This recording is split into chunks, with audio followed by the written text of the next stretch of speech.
Yes.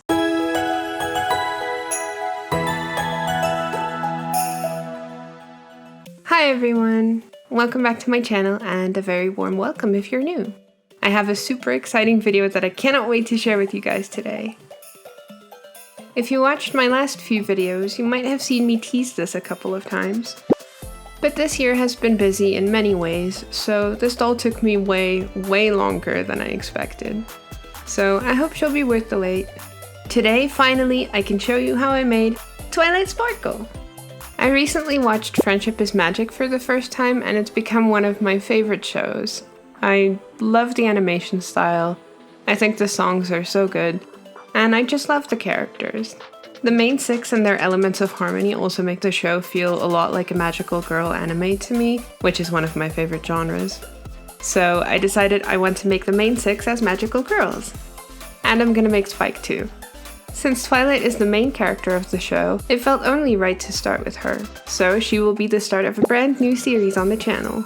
I've already drawn the designs for the rest of the main six and Spike, so once you're done watching Twilight's video, please leave me a comment down below to let me know which character you would like to see me make next. But with that said, let's waste no time and get right into it. Here's what I came up with. I wanted Twilight to be recognizable and feel like her even as a magical girl, so I kept her skin purple like her coat in the show. And I kept the colors of her hair the same, since that's such an iconic feature. I also kept her element of harmony crown the same as it was in the first season. But because I want them to be magical girls, I decided not to make her a unicorn. Instead, I've incorporated her horn into a magical staff that also references other things unique to her, like her key from season 4 and her wings. Her cutie mark will still appear on her flank, of course, but I opted for just putting it on one side. I do love me some asymmetry. For her outfit, I took inspiration from her very first gala dress that Rarity made, because that episode is one of my favorites of all time. But I changed the design to look less like a gown and more like a magical girl outfit. Because Twilight is such a dedicated student, I also made it kind of academic. I almost gave her glasses as well, but decided not to because I don't want anything obstructing her eyes. And finally, I want to make the book we see in the very first frame of the show that led Twilight and the gang to the elements of harmony in the first place. First, we need to choose a doll base. I want a doll with the closest skin color to Twilight's coat, so I think Twyla from Monster High is a good option.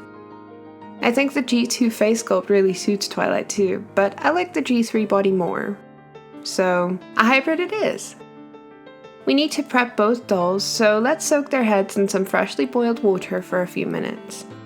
This softens the vinyl so we can get the heads off more easily. Be sure to squeeze out any excess water and protect your hands to avoid burns. The best way I've found to get doll heads off without breaking the neck peg is to use a squishing motion instead of just yanking it. So I kind of mush and wiggle the vinyl around to get it over that first bump in the peg, and after that it's a lot easier to get it over the two smaller side pegs. I did the same for the second doll. Her hair is already cut short, so we can take a blunt tool like this cuticle pusher to scrape around on the inside of the scalp. This pulls out all the remaining hair plugs, which you can then take out with some tweezers. Thankfully, this Twyla has the hair plugs with the melted ends, so no gross glue this time.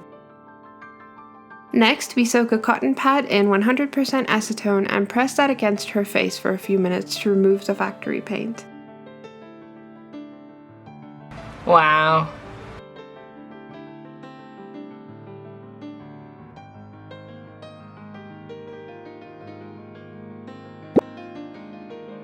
Before I do anything else, I want to make the patterns for her clothes.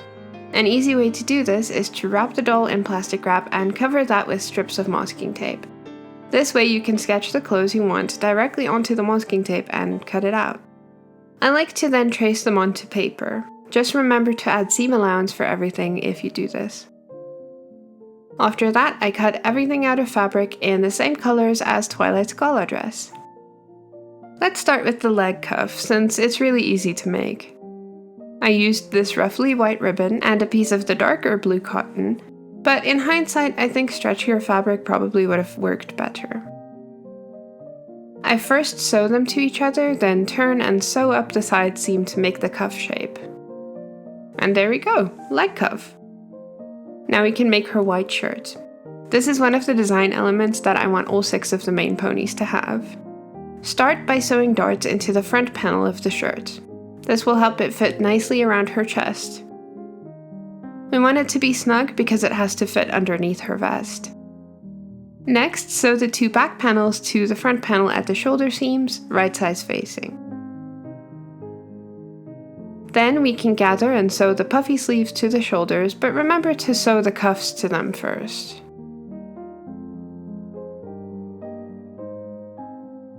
After sewing up the side seams, I check the fit and it's too small. I had to adjust my pattern and sew a new one. This happens sometimes when you use this method of pattern making. For the little Peter Pan collar, sew 2 bean shapes together, right sides facing. Turn that and then sew the open end to the shirt collar, right side to wrong side.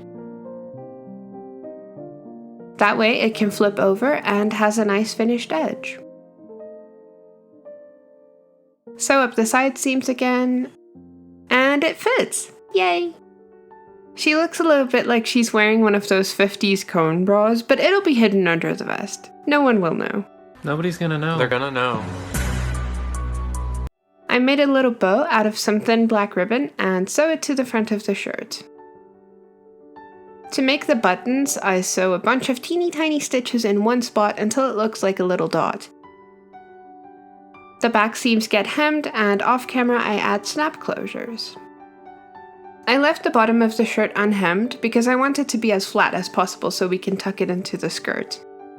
The vest is a bit more complicated since it has multiple panels in different colors. For something like this, it helps to keep the pattern nearby so that you know what goes where and how they're supposed to attach. Start by sewing the pieces of the same color together so you end up with 3 panels instead of 5. Next, sew those 3 together lengthwise, right sides facing. Now we have 4 panels, and from here it's easier. Sew the 2 front panels together, right sides facing. I'm not sewing up all the way though, because we want to preserve that V shape of the neckline. Sew the panels together at the shoulder seams, and hem the neckline. Hem the shoulder seams as well. Sew the side seams together and hem the bottom of the vest. I add snap buttons off camera and this little star to the front of it. The skirt is probably the most exciting part of the outfit for me. In the concept art, I drew these 2 flap things in the back, so we start by cutting them out of the same fabric we used for the vest. With masking tape, I mask off the area I don't want any paint on, and then use some metallic blue acrylic paint on the exposed outer edge to change the fabric color and add a bit of sparkle. Twilight sparkle. While those dry, we can work on the skirt portion.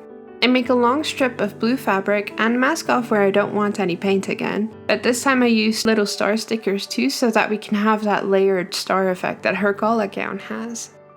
To keep the fabric from becoming too stiff, make sure you thin your paint down with water. I tried to match the paint as best I could to the darker blue fabric we've used in her outfit. It's not perfect, but I think it's close enough. Once we remove the tape and the stickers, it looks like this. The flaps are also dry, and you can see I painted on both sides, so we can cut off those rough edges now. To finish them off, I make a star stencil with masking tape, which I then paint in silver. For this, I didn't bother thinning down the paint because the flaps will actually look better if they keep their shape a bit. For the stars on the skirt, I made multiple stencils and placed them in random spots along the strip of fabric. First, some of the stars get painted in the metallic blue I used for the flaps. I then peel the stencil off while they're still wet and wait for them to dry. Next, we can do the exact same thing, but with silver. Oh, it's so shiny! Now we can sew all the pieces together. Sew the shorter edge of the waistband pieces together, right sides facing, and then flip it. You can iron this if it won't stay flat.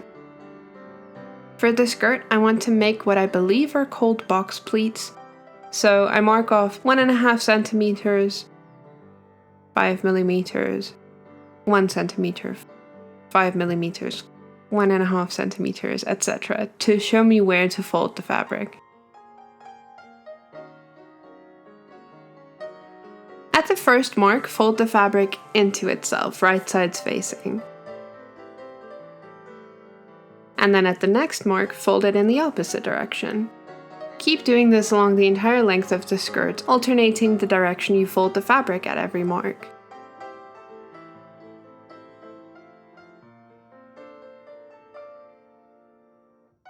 I used these sewing clips to keep everything in place, and now we can sew the raw edge of the waistband to the top of the skirt, right sides facing. Oops, I almost forgot the flaps. They need to go between the waistband and the skirt. I place them towards the outer edges of the fabric, with the star facing the skirt. That way we'll see the stars when she wears the skirt and the flaps will be at the back. Okay, now we can sew the waistband. Be sure to keep the pleats in place while you sew this so they stay in their position. Once sewn, we can flip the waistband up, and I'm just pressing on it a bit so the cotton will stay in place. Oh, it's looking so good already! I want to add a white petticoat underneath to match her white shirt, so I cut another strip of white fabric and a part of the ribbon we used before. Now we can sew those together,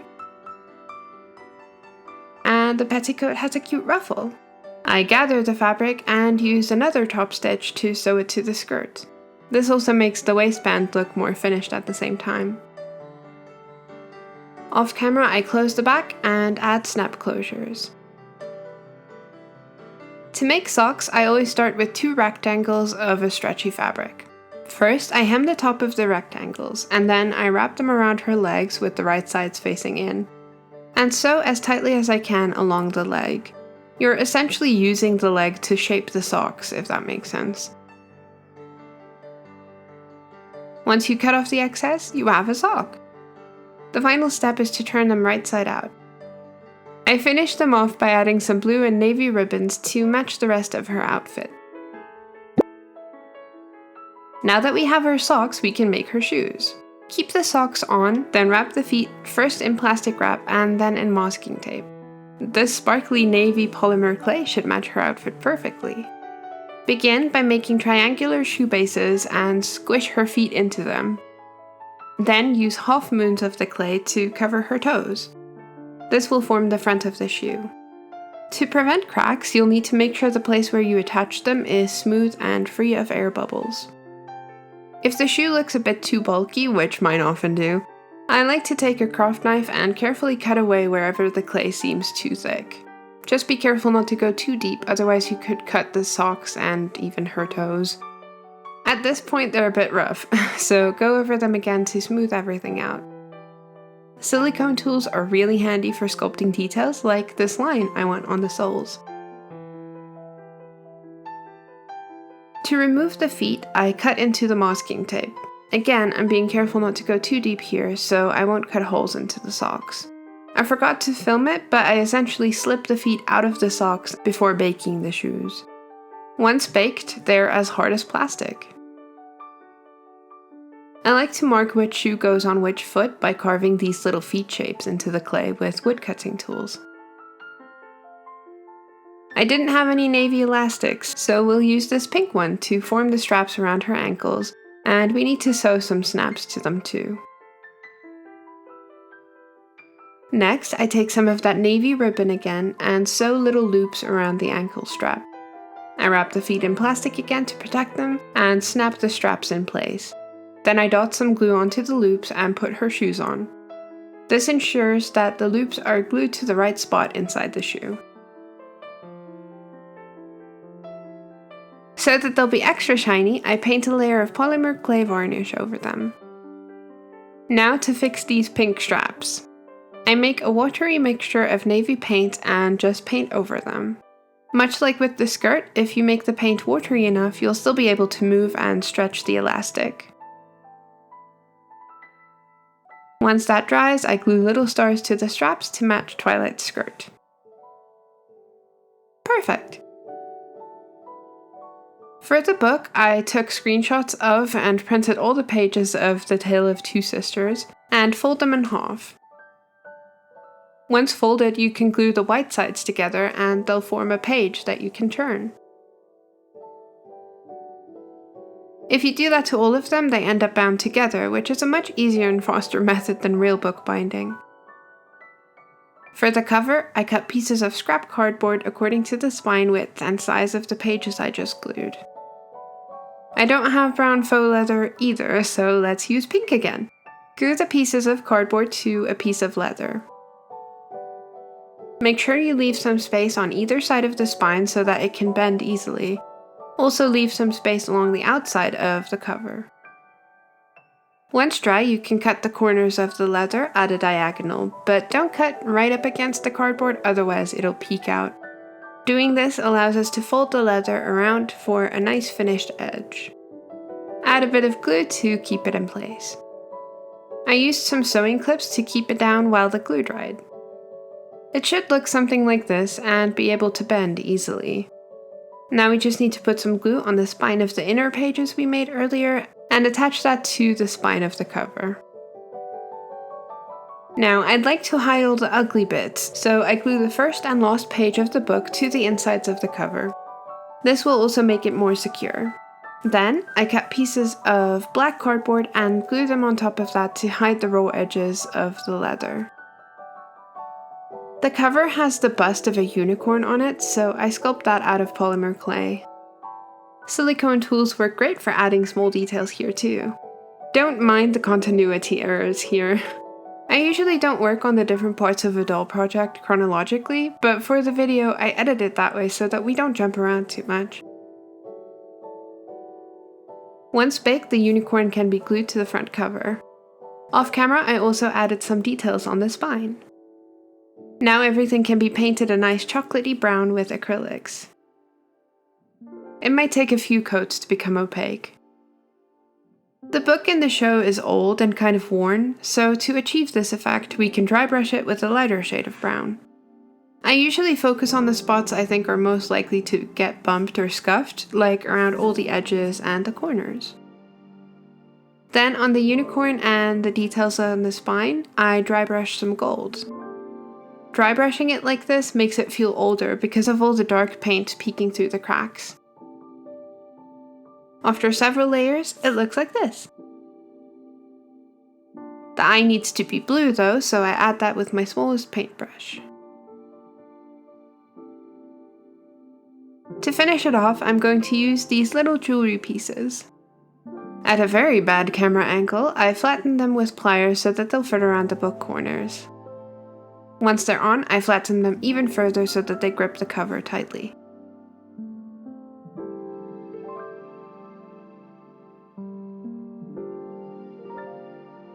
Let's make her staff next. Like I mentioned, I want to incorporate her horn, so to do that I roll a thin worm of polymer clay. Then I cut it in half and twist the two worms around each other like this. Make sure the ends of the worms are thinner, that way we get a nice horn shape that tapers towards the end. I try to match the horns up to the width of the wooden skewer I'm going to use for the handle of the staff and cut them. Add some flat discs to that to finish it off nicely. One end also needs a little pink gem, so I made a cabochon shape out of clay for that as well. Before we bake that though, we need to make these parts of Twilight's key. I have a ridiculous amount of scrap plastic from doll packaging and such, so I decided to cut it out of that. I pressed those into the clay before baking so that they can slot into the staff like this. Once it's baked, I use a bit of glue to keep them in place. Now all the parts of the staff just need to be glued together. One of the horns gets glued to the gem, and then both horns get glued to the skewer. The tapered ends of the horns are attached to the skewer and the wider ends are attached to the key pieces. To give these plastic parts some shape, I cover them in a layer of UV resin on both sides. It helps them look more 3D. For the wings, I made a little paper pattern which I trace onto a piece of craft foam and cut it out. If you heat up craft foam, you can kind of sculpt it, which is how I got these details. I sew the two wings together in the middle and paint over them with the same purple as Twilight's coat. The horns get painted with that same purple too. I know they're already made from purple clay, but I want everything to be the same shade of purple. It pleases my perfectionist brain. At this point, I painted a base layer of brown on all the areas where gold needs to go, and I regret this so much. The gold I have isn't super opaque, so it took a lot of coats, and it ended up not being as smooth as I would have wanted it. This does not please my perfectionist brain. The gem gets painted pink, and these discs we added to the horns get a layer of silver so that the staff still matches Twilight's outfit. I know you're not supposed to put gold and silver together, but I've never really cared about rules like that. For Twilight's crown, I sculpt her element of harmony out of clay as well. Start with the basic shape of the star. It doesn't need to be perfect because we're going to use our craft knife to cut it so that the edges are nice and sharp.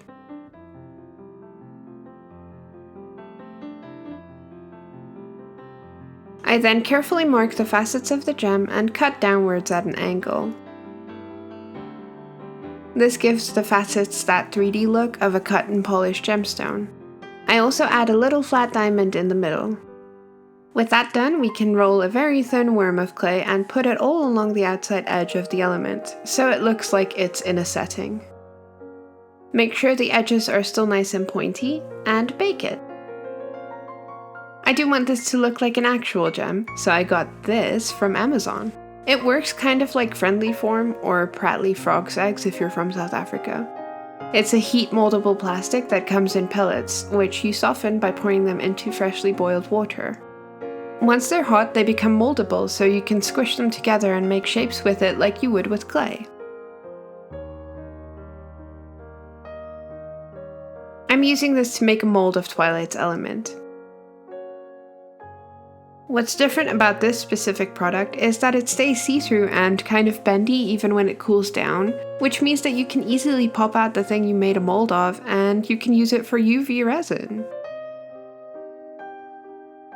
I mix some UV resin with pink alcohol ink and some mica powder to make it shiny. Once mixed, we can pour it into the mold we made. I like to give it a few taps so it goes into all the nooks and crannies, and then cure it under my UV lamp. Once cured, it also gets a coat of varnish to make it shiny. The body of the crown is made much like the wings for the staff. I trace the shape onto a piece of craft foam and cut it out. It needs to fit around Twilight's head, so I heat it up carefully with a flame and bend it around her head while it's still hot. You can repeat the process as much as you need to until you get the right shape, but don't get too close with the flame or the foam will burn. I also used some pins to keep it in place on her head while I shaped it. I made the little swirlies her crown has out of wire. I also made this piece in the middle to attach her element gem to. After holding it in place with some masking tape, the wire gets sewn to the foam. Be mindful of where you place the stitches, because they can make a little indent. I placed mine where I know I'll glue gems later. I used UV resin again to attach the wire to the back of the star.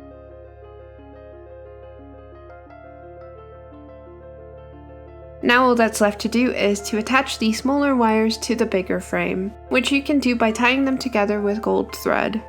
I also used dots of resin to keep them in place against the star. The back of the crown is a bit unsightly now, so to cover that up and make the wires even more secure, I glue a piece of fabric. I then go over everything in gold acrylic paint except for the element itself.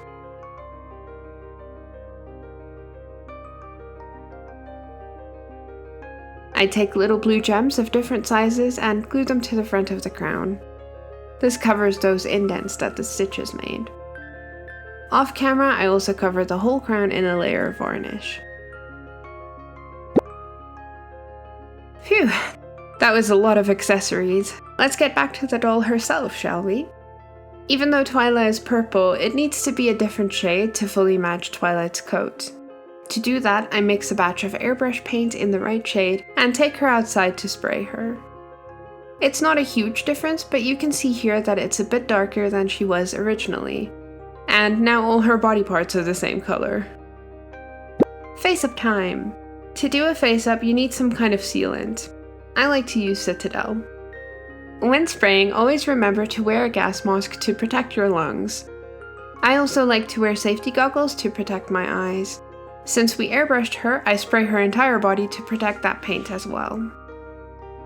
Now we can go in with our chalk pastels. I start with some pink and purple to blush her body. I like to add the blush around the joints and the parts of the skin that would normally have more pink, like your hands and your fingertips. Blushing just breathes a bit more life into the doll. With her body done, we can also blush her face. I add pastels to her chin and around her mouth, around her nose, her forehead and temples, and her cheeks. I also add some to the inner corners of her eyes. To add pastels to smaller areas like her mouth here, I use these little brushes. I've heard people call them airbrush cleaners, and I've seen them sold with the name sniper brushes, so I'm not really sure what to call them. But you're bound to find them in a shop that sells stuff for painting models and miniatures. To save our progress, we can take her outside for another coat of sealant. For her eyebrows, I take one of those little brushes again and dot pastels on her forehead. You can keep things mostly symmetrical by aligning their placement with the same parts of the face. Like here, I'm trying to align these dots with her inner eye corners.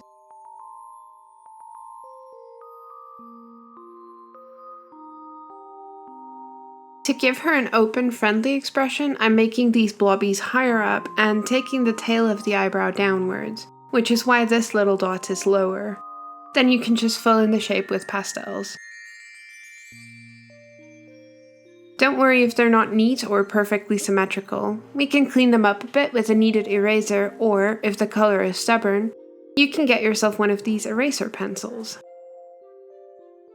I go back and forth between erasing and adding pastels until I get a shape that I'm happy with. I also lay down some initial color on her lips with my purple watercolor pencil. To add to the friendly expression, I draw the corners of her mouth higher up to give her a slight smile.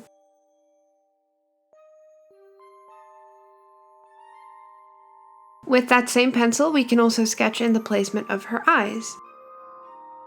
I'm going for an almond shape like Twilight has, so I try to keep the outer corner turned upwards instead of pulling it down. I also want them to look as big as possible, so I draw the waterline outside of Twila's original eye mold. So that she's looking forward, I draw her irises closer to the middle of her face, with more of the whites of her eyes visible on the outer edges. If you draw the irises in the very middle of the eye on a 3D doll like this, they can end up looking kind of wall-eyed. This is also a good time to sketch in other details like eyelid creases and eyelashes. She also needs her cutie mark.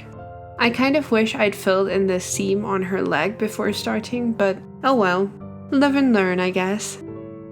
Twilight's cutie mark is a 6-pointed star and some smaller white stars, so I'm trying to copy that as closely as I can. I think I made it a bit too long and not wide enough, but it's still recognizable, right?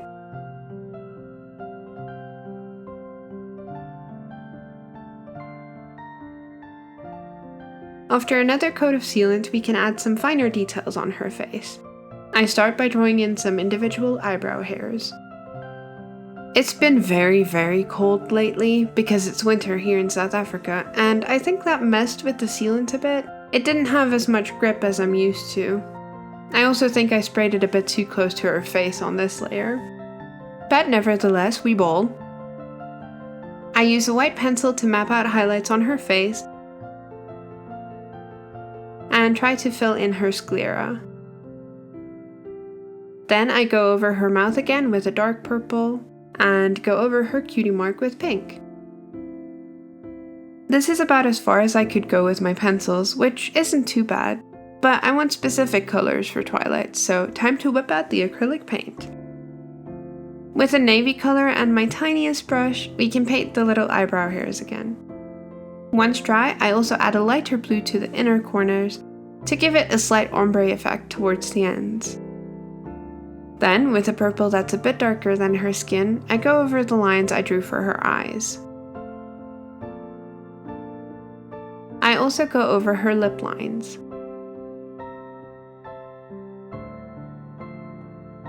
The color she has on her lips now is a bit too dark, so I paint over that in a slightly lighter shade of purple. And that felt a bit too cool, so I mix a warmer shade and paint over it again. I wanted to do something nice with the eyes for this series, so I'm giving Twilight some metallic blue eyeshadow to match her clothes. I was inspired by how sparkly their eyes are in the My Little Pony movie, so I wanted to add some extra sparkle in my Faceup as well. With a dark purple, I go back over the lines of her lips and add a few lip creases. To add dimension to her face, I mix a pinky purple that's a few shades lighter than her skin tone and add highlights to her nose, her cupid's bow, and around her eyes and eyebrows. I also add a bit of pink to her eyeshadow because I didn't want it to be all blue. Now we can add her sclera with white. I love this step because it immediately heightens the contrast in the face and makes her look more alive. Her waterlines get a light shade of pinkish purple too, as well as her inner eye corners. Twilight has dark purple eyes, and all the ponies have a really pretty gradient in their irises, so I'm trying to emulate that by adding a dark purple first near the upper lash line, and then progressively using lighter shades of purple towards the lower lash line. At the very bottom, I add a little highlight.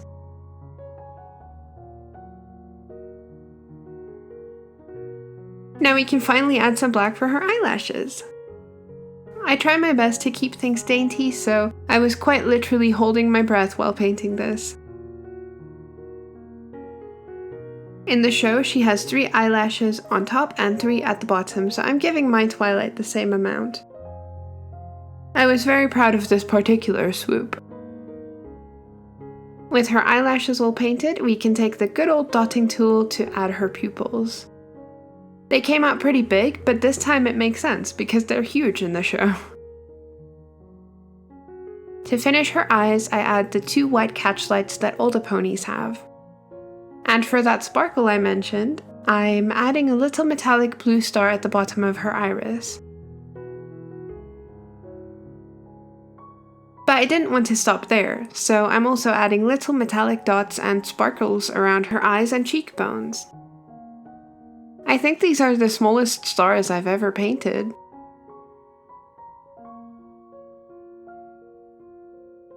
Ooh, and let's not forget her cutie mark.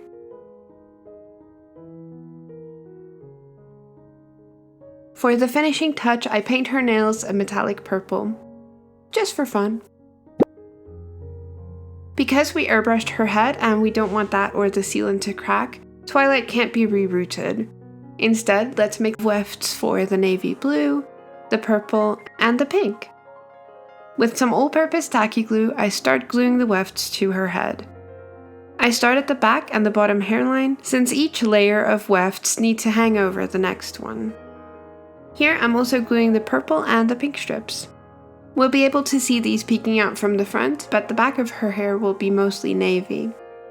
When I reach this bald monk nightmare fuel stage, I stop to glue wefts on the line that I drew, but facing the opposite direction.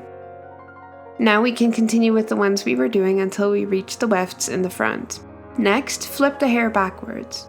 Heat up a butter knife or a flat metal object with your straightener to press against the hair and encourage it to stay in place. The next line of weft should be glued right up against the parting line and facing the back of her head. Then we can glue wefts along her hairline facing forward until we reach that first line, much like we did for the back of her hair. Flip the hair forward and press with the butter knife again so it stays in place. Now I'll just separate the different parts of her fringe. I want her to have a hime haircut, so these side pieces will be about chin length and the rest will be the fringe. Start off slow and work your way up when cutting. You can always cut more, but it won't grow back if you cut it too short. I actually ended up cutting the fringe layer by layer to make it easier to see what I'm doing. Twilight also has a kind of blunt cut to her mane in the show, so I cut the back of her hair in a straight line about waist length. It's not the best fringe I've ever cut, but I think the styling will hide most of this. To style her hair, I heat up a metal chopstick with my straightener again and curl her fringe inward. This is also easier to do layer by layer. And for the side pieces, I curl them in towards her jaw to give them that hime look. And with that, our very own Twilight Sparkle is done. So, what do you think? I'm quite happy with how she came out.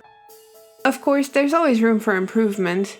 I definitely need to get better at cutting hair, for example, but I think overall I'm happy. And mostly I'm just excited that she exists.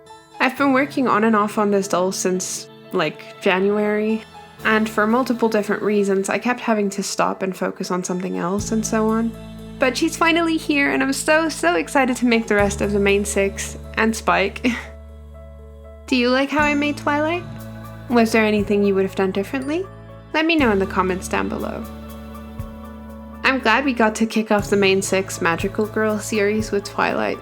She's one of my favorite characters and I really love her design. I think my favorite parts of her are her face and her skirt. I also really like how the book came out. If you made it this far, thank you so much for watching. I hope you enjoyed watching me make Twilight as much as I enjoyed making her, and I hope she was worth the wait. If you liked this video and you think I deserve it, please leave me a big old thumbs up below. And if you're not subscribed yet and want to get notified when I release the next pony in the series, why not subscribe? Remember to let me know in the comments below which pony you want me to make next, and keep an eye out for polls in my community tab and on my socials so you can vote for your favorite. Hopefully the next one won't take me 500 years to make again. If you want to see more content like this, boop that subscribe button, stick around, and as always, stay golden. I'll see you next time. Okay, I'm leaving now, bye! My glue is it had an air bubble. It's at that point where there's not enough glue in it so the bottle is starting to fart.